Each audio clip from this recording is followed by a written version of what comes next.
ایک زمانے میں کبوتروں سے خط بھیجنے کا کام لیا جاتا تھا۔ کچھ لوگ آج بھی کبوتروں سے یہ کام لیتے ہیں، حالانکہ خط لکھنا اور لکھوانا آؤٹ آف فیشن ہو چکا ہے۔ انٹرنیٹ اور موبائل فون نے محبت کرنے والوں کا کام آسان کر دیا ہے۔ آج کے دور میں آپ کا محبت نامہ پلک جھپکتے اس کے پاس پہنچ جاتا ہے جسے آپ اپنا حال دل سنانا چاہتے ہیں۔ لیکن عمران خان نے عجیب کام کیا۔ موصوف نے army chief general Asim Munir کو ایک خط لکھا جو ان تک پہنچا ہی نہیں۔ خان صاحب نے جیل میں سجائی گئی ایک عدالت میں موجود صحافیوں کو خود ہی اس خط کے بارے میں بتایا اور پوری دنیا میں شور مچ گیا۔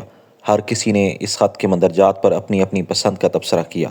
مجھ سے بھی کئی دوستوں نے پوچھا کہ آپ کا عمران خان کے اس خط پر کیا خیال ہے؟ میں نے کہا، پہلے مجھے خط دکھاؤ۔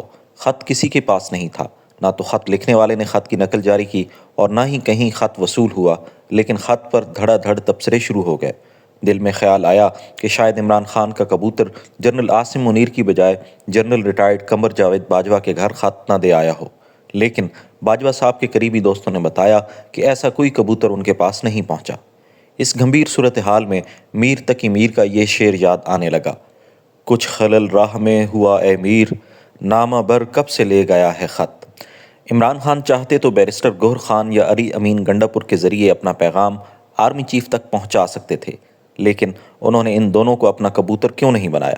شاید انہوں نے کھلا خط بھجوانے کی کوشش کی ہے، کیونکہ خط کے مندرجات میں کوئی نیا نقطہ نظر نہیں آتا۔ خان صاحب نے خط میں یہ کہنے کی کوشش کی کہ وہ ریاستی اداروں سے محاذ آرائی نہیں چاہتے، لیکن عوام اور اداروں میں فاصلے پیدا ہونے کی وجوہات ہیں جو 8 فروری 2024 کے متنازع الیکشن سے شروع ہوتی ہیں اور 26ویں آئینی ترمیم کے بعد پیکا ترمیمی ایکٹ کی صورت میں بڑھتی جا رہی ہیں۔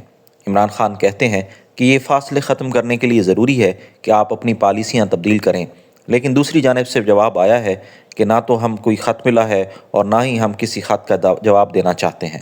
مومن خان مومن نے کہا تھا، کیا جانے کیا لکھا تھا اسے اضطراب میں، قاصد کی لاش آئی ہے خط کے جواب میں۔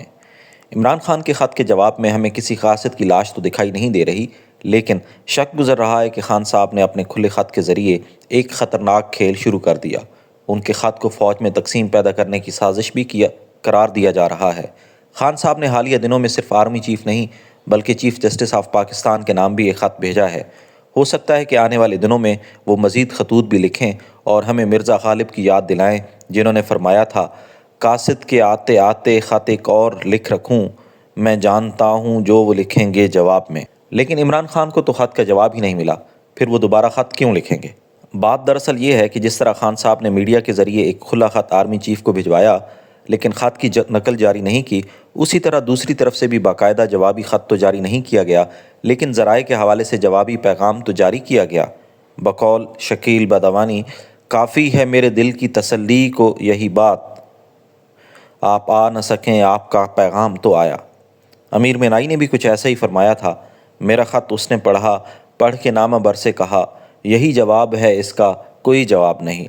آپ بھی سوچ رہے ہوں گے کہ عمران خان کا خط مجھے بار بار اردو کے بڑے شاعروں کے کلام میں کیوں الجھا رہا ہے۔ یہ شاعر اپنی غزلوں اور نظموں میں محبوب کی بے وفائی یا بے اعتنائی کا شکوہ کیا کرتے تھے۔ ان شاعروں کے کلام میں خط، قاصد یا نامہ بر کا بہت ذکر ملتا ہے، کیونکہ ان شاعروں کے زمانوں میں محبوب یا محبوبہ کے ساتھ رابطے کا ذریعہ خط ہی ہوا کرتے تھے۔ شاید خان صاحب کو بھی کسی محبوب کی بے وفائی یا بے اعتنائی نے اضطراب کا شکار کر رکھا ہے۔ اڈیالہ جیل کی سلاخوں کے پیچھے شاید انہوں نے غلام علی کی آواز میں یہ غزل سن لی ہوگی: تمہارے خط میں نیا ایک سلام کس کا تھا، نہ تھا رقیب تو آخر وہ نام کس کا تھا۔ یہ غزل کسی زمانے میں داغ دہلوی نے لکھی تھی، جس کے اگلے شعر میں انہوں نے شکوہ کیا تھا، وہ قتل کر کے مجھے ہر کسی سے پوچھتے ہیں، یہ کام کس نے کیا ہے، یہ کام کس کا تھا۔ عمران خان نے جنرل عاصم منیر کے نام خط میں کچھ ایسے شکوے کیے ہیں۔ انہوں نے پیغام دیا ہے کہ مجھ پر کوئی الزام ہے تو جوڈیشل کمیشن سے انکوائری کرا لیں، اور اگر میں آپ پر کوئی الزام لگا رہا ہوں تو اس کی بھی جوڈیشل انکوائری کرا لیں۔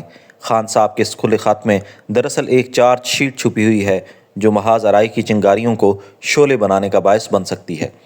اس خط کی نقل تو میرے پاس موجود نہیں، لیکن اس خط پر رد عمل نے مجھے مرزا محمد رفیع سودا کی اس شعر کی یاد دلائی ہے: تیرا خط آنے سے دل کو میرے آرام کیا ہوگا، خدا جانے کہ اس آغاز کا انجام کیا ہوگا۔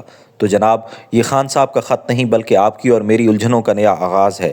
عمران خان اور ریاستی اداروں میں بڑھتی ہوئی محاذ آرائی کسی کے فائدے میں نہیں۔